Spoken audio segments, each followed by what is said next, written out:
आप देख रहे हैं सनमार्ग लाइव 7 में आप सबका स्वागत है।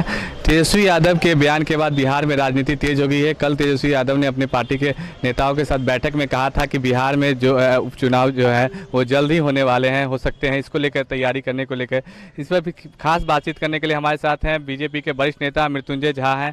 उनसे बात करते हैं कि सर कितनी तैयारी, क्या लग रहा है आपको बिहार में? सर क्या लग रहा है बिहार में जो है चुनाव जो है जल्द होने वाले हैं? कल तेजस्वी यादव ने बयान भी दिया था। देखिए, कुछ लोग दिन में ही सपने देखते हैं। बिहार में ऐसा कोई संभावना नहीं है कि बिहार में तुरंत चुनाव हो। और मुझे लगता है कि जिस प्रकार के बयान दे रहे हैं, इससे लग रहा है कि अभी तक ये हार का जो सदमा है वो अभी तक इनके ऊपर जारी है और उस सदमे में इस तरह का बयान दे रहे हैं। क्योंकि बिहार में जो चुनाव की परिस्थिति है, एक विपरीत परिस्थिति में कोरोना काल में चुनाव हुआ। विगत के चुनाव के जो परसेंटेज रहे उस परसेंटेज से हम बेहतर इस चुनाव में लोगों ने मतदान किया है। और इसलिए मुझे लगता है कि बिहार में अभी चुनाव की कोई संभावना नहीं है और बिहार में मजबूती से एनडीए की सरकार चल रही है। आने वाले समय में जो हमने एजेंडा सेट किया है, जो तय किया है इस प्रदेश के विकास के लिए, डेवलपमेंट के लिए, उसको आगे बढ़ाने का काम करेंगे। और इसलिए ख्याली पुलाव बनाने वाले ख्याली पुलाव बनाए। राजनीति में कुछ लोग राजनीतिक रोटी सेकने के लिए इस तरह का बयान देते रहते हैं। जी, लेकिन आपके सहयोगी हैं जितेंद्र मांझी, वो लगातार कभी कुछ चर्चाओं में रहते हैं, कभी कुछ बयान देते हैं, कभी कुछ लेकर। आप लोग इसको लेकर क्या कहेंगे? क्या लग रहा है कि मांझी जी क्या महागठबंधन से प्रेम जो है उनका है अभी भी खत्म नहीं हो पाया है? इस पर क्या? देखिए, निश्चित रूप से जीतन राम मांझी जी वरिष्ठ नेता हैं और मुझे लगता है कि उनका अपना एक राजनीतिक दल है। उस राजनीतिक दल को बढ़ाने के लिए या उसके विषय को लेकर के चलाने के लिए उन्होंने इस तरह का कुछ स्टेटमेंट दिया होगा तो मुझे मालूम नहीं। लेकिन अगर इस प्रकार की बातें तो ये उनका नीतिगत मामला होगा, उनका पार्टी हित का मामला होगा, वो किए होंगे। लेकिन मुझे लगता है कि जो अपनी समझ है, भारतीय जनता पार्टी की समझ है, उस समझ के अंतर्गत बिहार में किसी पर भी स्थिति में चुनाव की कोई संभावना नहीं है। नियत समय में ही 2025 में चुनाव होंगे। लेकिन जो विपक्ष की पार्टियां हैं वो लगातार जो है आरोप लगा रही है आप लोग पर, एनडीए पे, जेडीयू पे और बीजेपी पे, कि जो उन्होंने आगे जो है बिहार में जो वोट का जो है उन्होंने अपहरण कर लिया जनादेश का। तो सरकार जो है ये ज़्यादा दिन तक नहीं चलने वाली है क्योंकि मांझी हैं, वीआईपी के आपके सहयोगी में हैं और खुद आप जेडीयू विपक्ष का ये भी आरोप लगाया जा रहा है कि जो गठबंधन है इसमें सब कुछ ठीक ठाक नहीं चल रहा है। तो इसको लेकर कभी भी बिहार में जो है ना मध्यावधि चुनाव हो सकते हैं। इसको पे क्या कहेंगे? देखिए, बिहार में जो गठबंधन है, ये गठबंधन कोई बाद का गठबंधन नहीं है। दो प्रकार के अलायंसेज होते हैं। एक प्री पोल अलायंस होता है और एक आफ्टर पोल अलायंस होता है। तो बिहार में ये जो जीतन राम मांझी हों या हमारे मुकेश सहनी जी हों, ये सब प्री पोल अलायंस है। और प्री पोल अलायंस में सारी रणनीति पहले से ही तय होती है और इसलिए हम लोग का आपसी एक सूझबूझ है, उसके आधार पर ये सरकार बनी है। इसलिए आपने देखा होगा कि पहले मंत्रिमंडल का जब गठन हुआ उसमें जीतन राम मांझी के पुत्र हैं संतोष मांझी, उनको लेने का काम हुआ। मुकेश सहनी जी इस चुनाव हारने के बाद भी इस सरकार में मंत्री का उन्होंने शपथ ग्रहण किया है। तो निश्चित रूप से एक सब कुछ ठीक ठाक है, इसका यह एक संकेत है। मुझे लगता है कि जो विपक्ष इस प्रकार का बयान दे रहा है कि ये वोट का अपहरण है या इस प्रकार के जो बयान दे रहे हैं, मुझे लगता है इसका कोई मतलब नहीं है। चुनाव आयोग ने स्पष्ट कहा और जहाँ जहाँ उन्होंने ऑब्जेक्शन किया था, चुनाव आयोग ने कहा कि आपके जो उम्मीदवार हैं वो जहाँ जहाँ ऑब्जेक्शन किए हैं उन ऑब्जेक्शनों पर हम लोगों ने फिर से वहाँ से रिकाउंटिंग कराया है और वहाँ का परिणाम हमने चेक किया है। लेकिन जहाँ स्वयं उम्मीदवार अगर ये कंप्लेन नहीं करता है या डिमांड नहीं करता है तो वहाँ इस प्रकार की कोई भी व्यवस्था लागू करने का चुनाव आयोग का नहीं है, ऐसा कोई विधान नहीं है। मुझे लगता है कि जब इस प्रकार की बातें नहीं हुई है तो आफ्टर चुनाव के बाद, परिणाम होने के बाद, सरकार गठन होने के बाद इस प्रकार का बयान आलाप मुझे लगता है कि केवल राजनीतिक लाभ लेना या लोगों को भ्रम पैदा करने की स्थिति लाना, इसके अलावा कुछ भी नहीं है।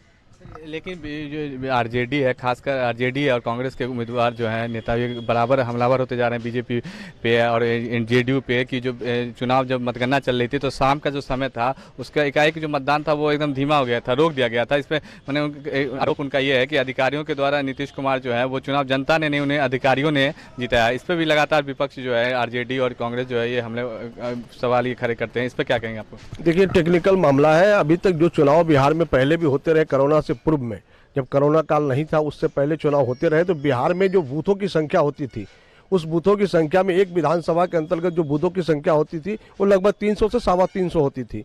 लेकिन इस बार के चुनाव में थोड़ा अंतर आया और हर जगह जो वोटे कोरोना को लेकर सावधानी बरती गई और उसके कारण से बूथों की संख्या बढ़ाई गई। आप औसतन देखेंगे तो हर विधानसभा में लगभग 400 साढ़े 400 करके इस प्रकार से विधानसभा में बूथों की संख्या होगी। जहां 300 के करीब होते थे वहां 450 की संख्या बूथ की हो जाएगी। स्वाभाविक है कि उनके बस्ते जब आएंगे, उनके जब मशीन आएगी वोटिंग मशीन, तो उसकी काउंटिंग में टाइम लगेगा। ये व्यवहारिक बात है और इस व्यवहारिक बात को लोगों को समझाने के बजाय, समझने के बजाय आज तेजस्वी यादव जी जिस प्रकार के बयान दे रहे हैं, कहीं से ये भ्रम पैदा करने की स्थिति में कि भाई पिछले बार तो चुनाव काउंटिंग हुआ 1 बजे तक, 11 बजे 1 बजे तक रिजल्ट आ जाता था, इस बार शाम क्यों हुआ? तो शाम होने के कारण यही था कि बूथों की संख्या बढ़ गई।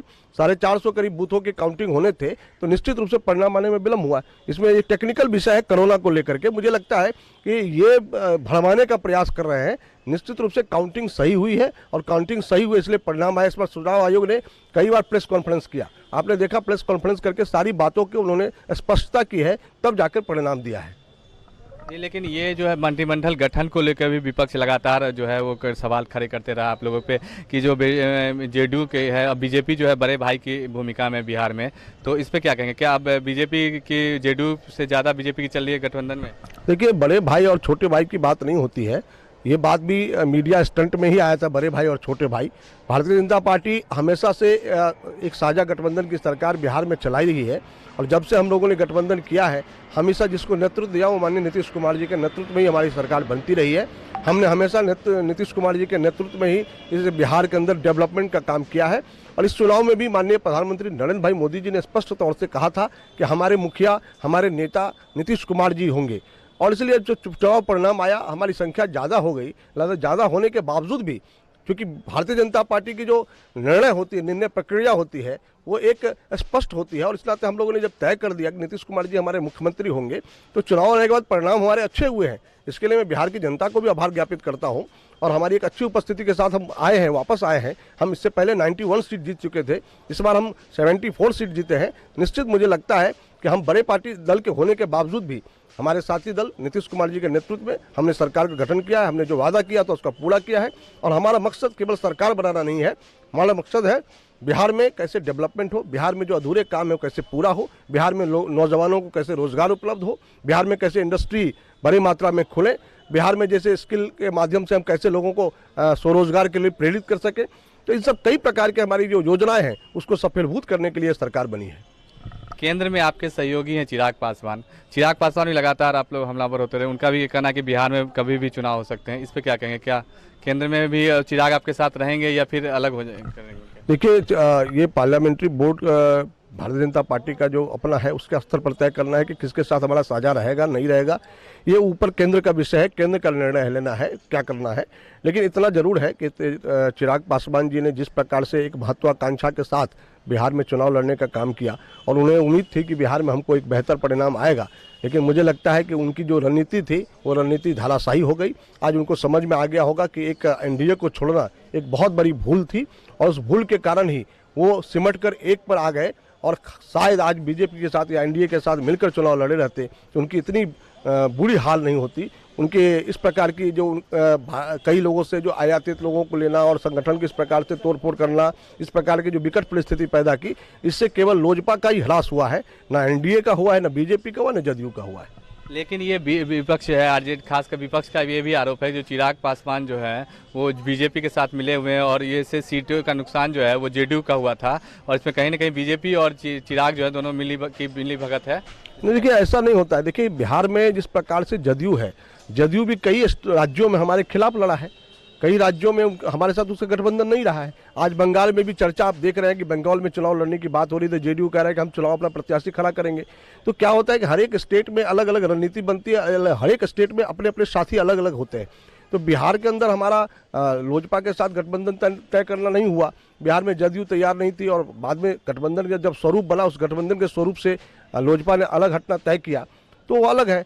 कल के डेट में अगर वो फिर चाहता है कि हम अलग हटकर जदयू भी लड़ना चाहता है तो जदयू भी लड़ता है। तो इस प्रकार की बातें करना कि यहाँ है वहाँ नहीं है या इसके कारण से हार हो गई या तेजस्वी यादव यहाँ नहीं गठबंधन की इसके कारण से हो गया, ये तेजस्वी यादव एनडीए फोरम में नहीं रहना चाहते थे, वो अलग रहना चाहते थे, वो नीतीश कुमार जी को नेता नहीं मानना चाहते थे और भारतीय जनता पार्टी नीतीश कुमार जी को नेता मानती थी। तो स्वाभाविक रूप से यह मतभेद जो है एक बड़ा कारण था और यही कारण है कि चिराग